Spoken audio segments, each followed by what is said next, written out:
agencias calificadoras Moody's y Fitch han degradado la calificación de Petróleos Mexicanos Pemex. Su modelo de negocios no es sostenible y se encuentra francamente acorralado.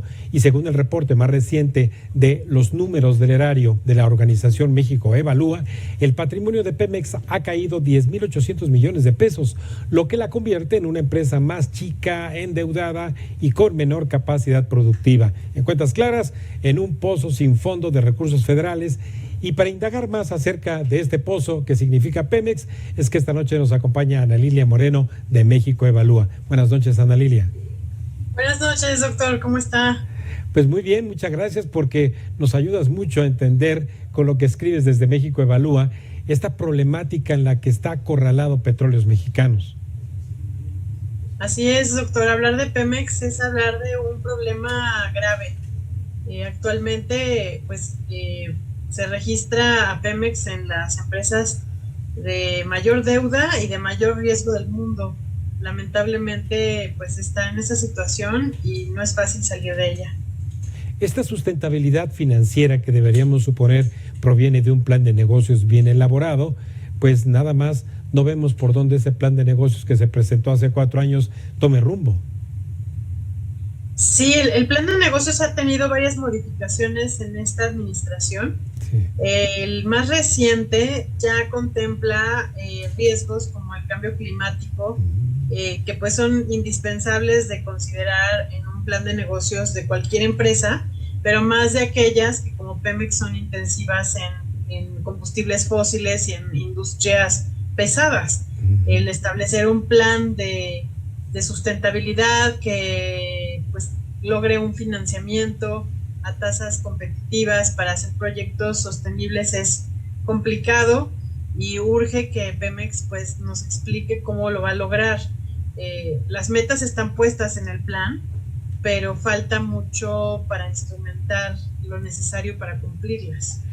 Ana Lilia, pero sobre todo ahí, por ejemplo, en la deuda externa, que hay que pagarla porque está denominada en dólares, ¿cómo es compatible con esta autarquía de la llamada soberanía energética? Es complicado decirlo porque, para empezar, los financiadores, pues en lo que se fijan es si van a recibir el pago de sus financiamientos, ¿no? Las empresas deben ser autónomas en la determinación de sus planes de negocio. Y en el caso de Pemex, pues ella obedece a una política energética actual que plantea como objetivo principal la autarquía, sobre todo en combustibles. Entonces, los financiadores, respetan a Pemex en sus decisiones, el Consejo de Administración, a su dirección general, respetan la decisión también del presidente de la República de buscar una soberanía energética, pero tienen un límite en cuanto a esperar sus pagos. Entonces, hasta ahora el gobierno federal ha respaldado el plan de negocios de Pemex, ha rescatado a Pemex, se puede decir así, transfiriéndole recursos, también perdonándole o reduciendo el impuesto que se le cobra a Pemex desde sus ingresos, el cual siempre ha sido muy cuestionado. Y por eso los financiadores y las calificadoras han confiado en que el gobierno federal responde por esas obligaciones.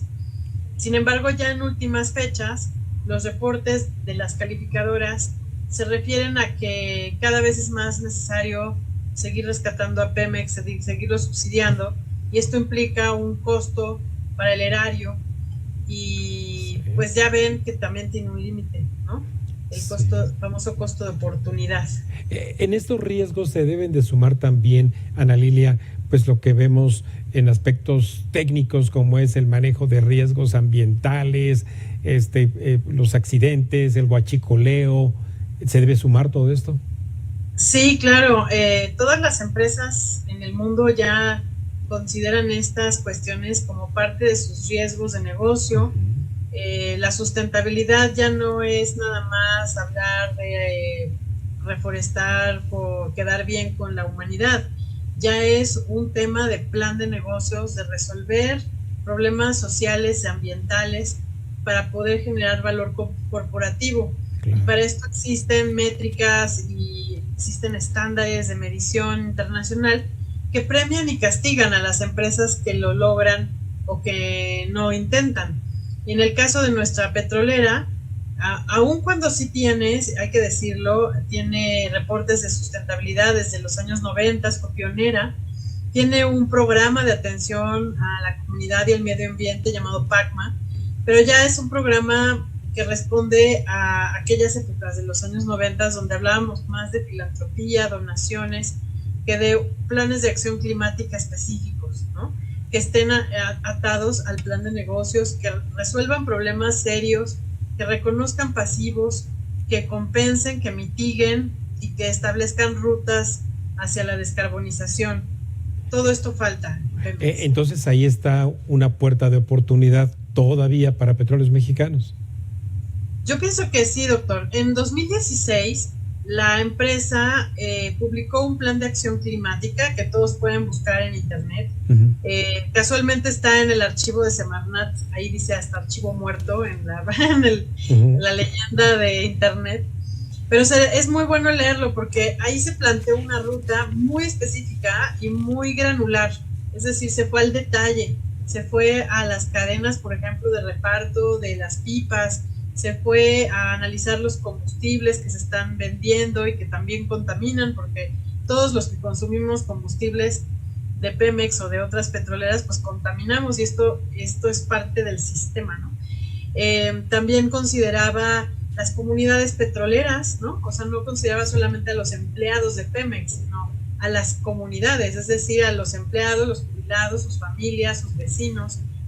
Entonces, este plan de acción climática, yo no digo que sea perfecto, pero sí es un plan interesante, que sería bueno retomar o hacer otro nuevo, si quieren, pero en esa misma línea, ¿no?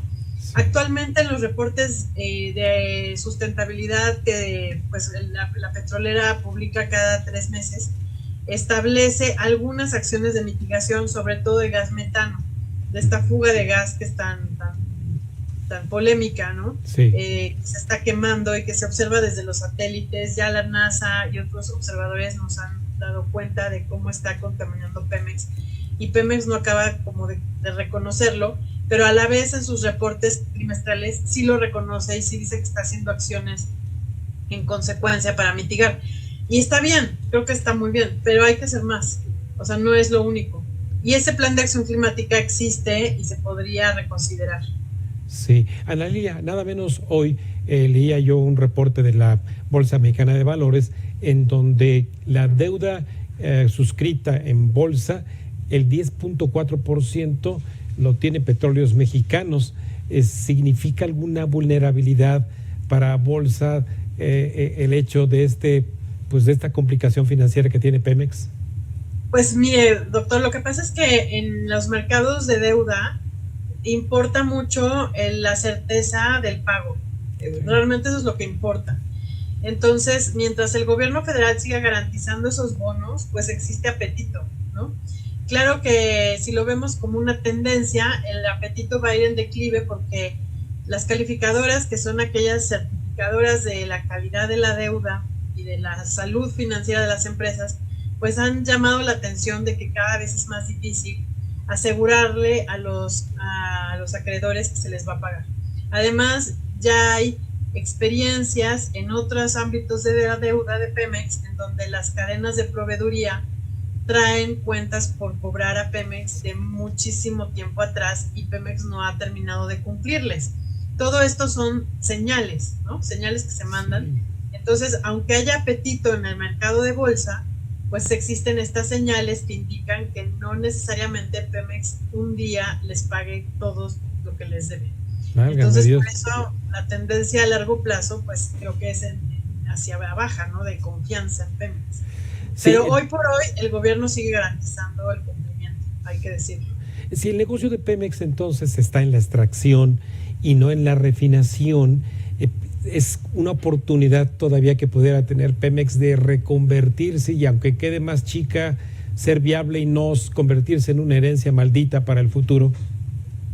Sí, pero habría que tomarlo con un granito de sal, porque esto se hizo el sexenio pasado. Tuvo resultados favorables financieros, El enfoque a crear más activos y menos pasivos hasta cierto punto funcionaba. Por cada peso de activo la deuda estaba en 0.9, ¿no? Sí. Algo más o menos todavía sostenible. Hoy por hoy, por cada peso de activo son 2 de pasivo. Uf. Eso quiere decir que va en una espiral decreciente y muy seria de riesgo.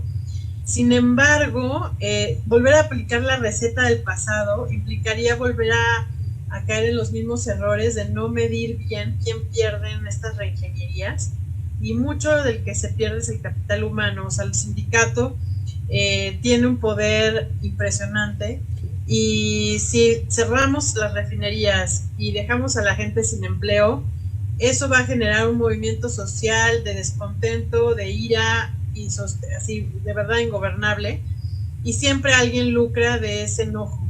Entonces se tienen que planear bien las rutas de descarbonización. O sea, no es nada más cerrar Pemex ya, es ir planeando una transición correcta e ir también pues trabajando con el sindicato para poder entrenar a los trabajadores a hacer nuevas cosas con las mismas habilidades, o nuevas habilidades para hacer diferentes cosas.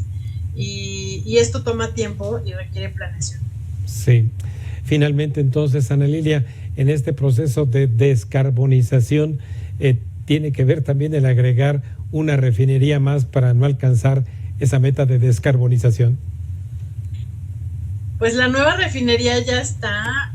Yo veo difícil echar el proyecto para atrás, porque se le ha invertido demasiado dinero actualmente a la refinería Dos Bocas.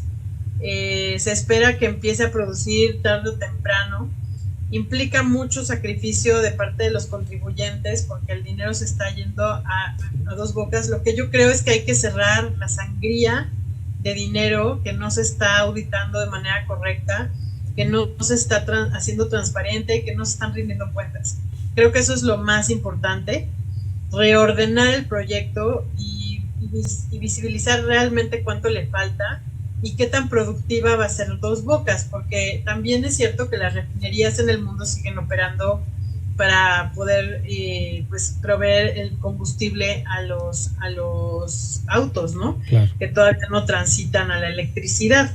Entonces hay que ver cómo podemos ayudar a las otras refinerías, si necesitan completar sus reconfiguraciones, o si hay que cerrar refinerías e importar. O sea, se requiere un análisis completo de costo-beneficio.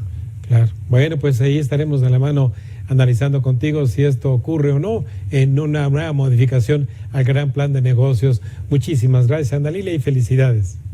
Gracias a usted, doctor, que esté bien. Gracias, buenas noches, amiga mía.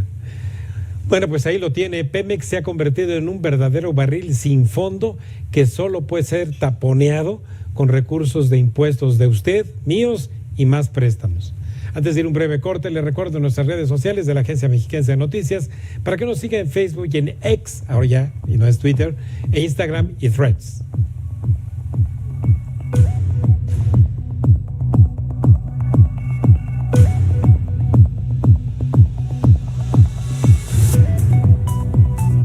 Estás viendo Cuentas Claras con Raimundo Tenorio.